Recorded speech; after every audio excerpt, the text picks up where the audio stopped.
North Korea test firing another ballistic missile amid a U.S. state visit by the leader of Japan. Yeah, and here's what we know this hour. South Korean officials say North Korea fired an intermediate-range missile.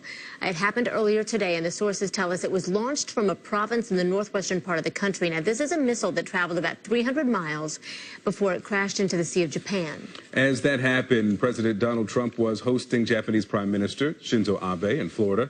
Last night, the two leaders were briefed on the situation, and then they each made statements. Watch. North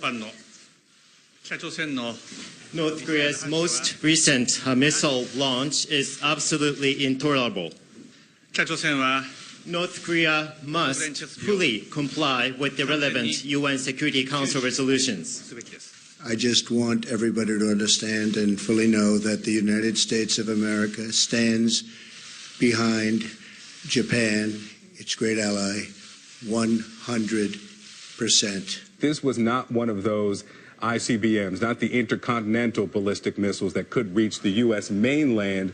Tell us more about what indeed was tested and how this is being received there in Seoul.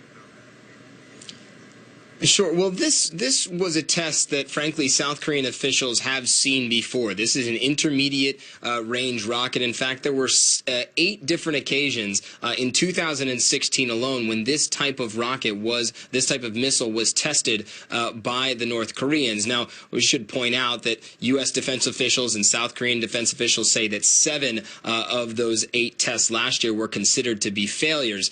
They're still trying to figure out whether this particular test that was done this morning here around 7:55 a.m. South Korea time was in fact a failure or a success. But the fact remains that it wasn't one of those ICBMs. And that's interesting because many observers were expecting or thinking that it could have been, given what we've heard from Kim Jong-un. It was on January 1st up in North Korea that Kim Jong-un said that his regime was in the final stages of preparing a long-range missile test that would be the first time that the North Koreans have done that. And so many observers are now saying, well, it's only a matter of time at this point because the North Koreans seem so motivated to make sure that they have that long-range missile capability at their disposal.